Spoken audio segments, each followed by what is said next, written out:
Historia de la filosofía, por Franco Restaino. Volumen 4, 167, parte octava. La filosofía contemporánea, tomo 2, capítulo 8. La epistemología post-positivística. 1031. Kuhn, reconsideraciones y precisiones.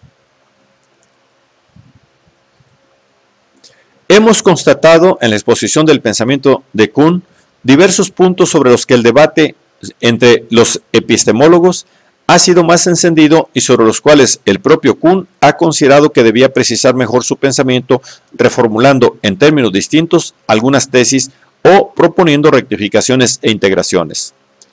Los lugares de tales intervenciones son sobre todo el volumen Crítica y Crecida de la Conciencia, de 1970, que contiene las críticas a Kuhn más conocidas: Popper, Lakatos, Feyerabend, Toulmin, Masterman, Watkins, y las respectivas respuestas de Kuhn, además de la colección de ensayos kuhnianos titulada La Tensión Esencial, de 1977. En esta última colección, en particular, Kuhn vuelve sobre dos puntos clave de su filosofía de la ciencia: el problema de la elección entre dos teorías rivales y el de una definición más precisa de los paradigmas. Su primer punto enriquece las respuestas a sus críticos ya formuladas de forma más sumaria en el volumen de 1970. La persuasividad, había respondido a Popper y a otros, no excluye el uso de argumentaciones lógicas, y en el ensayo de 1973 precisa los criterios en cierta medida objetivos que preceden a la elección entre teorías rivales. Son los 5 siguientes: cuidado, coherencia, perspectiva, simplicidad y productividad. Son para Kuhn los criterios principales, los cuales, junto con otros del mismo tipo, proporcionan la base compartida para la elección de la teoría. Kuhn se detiene largamente en el análisis de los 5 criterios, pero precisa que hay que entenderlos no en el sentido de rígidas reglas que imponen la elección, sino como valores que influyen en ella. Insiste sobre este punto, sosteniendo que en algunos casos podremos encontrar elecciones basadas en otros criterios que los indicados por él. En referencia al problema de la elección entre teorías rivales, vuelve a insistir en el carácter de incomunicabilidad entre teorías en la situación de crisis. Sobre este punto se habrá detenido ya en el volumen de 1970. La radicalidad de su tesis, fuertemente criticada, se atenúa de todos modos con la diferenciación entre incomunicabilidad de las teorías científicas y comunicabilidad, en cambio, de los resultados técnicos que de aquellas teorías se obtienen. A pesar de la imperfección de su comunicación, los defensores de las teorías diferentes pueden mostrarse recíprocamente, no siempre con facilidad, los resultados técnicos concretos obtenibles por aquellos que operan en el ámbito de cada teoría. Y este hecho facilita en cierta medida la comunicación y la elección motivada, lo que había llamado conversión, de una nueva teoría y de un nuevo paradigma. Kuhn vuelve sobre el concepto de paradigma en la réplica a sus críticos.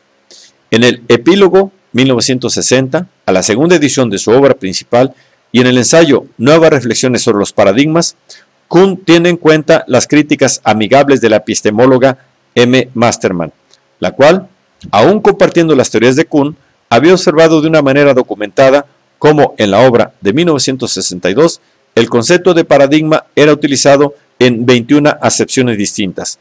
En muchos casos, obviamente, las diferencias eran mínimas.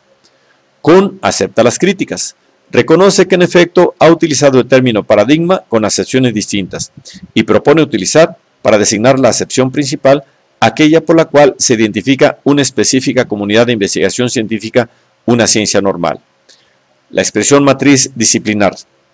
Disciplinar porque es la posesión de los expertos de una disciplina profesional, y matriz porque está formada por elementos ordenados de varias clases, cada uno de los cuales requiere una explicación ulterior. En este mismo ensayo esboza un intento de precisar mejor, respecto a la obra de 1962, el concepto de comunidad científica, recurriendo a análisis históricos sociológicos y especificando que existen comunidades científicas de nivel y amplitud diferentes. Las comunidades científicas tienen, según Kuhn, una existencia independiente. Consisten en expertos sobre una especialidad científica, vinculados por elementos comunes en su educación y su aprendizaje. Se caracterizan por la relativa unanimidad en el juicio del grupo en el campo profesional, mientras que la comunicación profesional a través de la línea divisoria entre los grupos es probablemente muy dificultosa. En el volumen de 1970 precisa sus posiciones generales en una confrontación directa con las de Popper en el importante ensayo Lógica del descubrimiento o Psicología de la investigación. Kuhn sostiene que las teorías de Popper, dirigidas a dar una definición teórica de la ciencia, lógica del descubrimiento, en realidad toman la parte por el todo, puesto que caracterizan la entera actividad científica en términos que se refieren solo a sus ocasionales componentes revolucionarios. En cambio, es la ciencia normal, opina Kuhn, la que constituye la casi totalidad de la actividad científica. La ciencia extraordinaria, aquella situación revolucionaria, constituye la excepción y no la regla. Los científicos no actúan normalmente, como afirma Popper, del mismo modo que los filósofos, es decir, proponiendo conjeturas. Solamente cuando deben elegir entre teorías competidoras, los científicos actúan como filósofos. Y las razones de la elección no son reconducidas a la lógica, como pretende Popper, sino que se explican por el recurso a la psicología y a la sociología. Kuhn insiste en distintos lugares sobre la base sociológica de su posición teórica, acentuada después de la obra de 1962 y referida al puesto privilegiado concedido a las comunidades científicas como sedes principales de la actividad investigadora.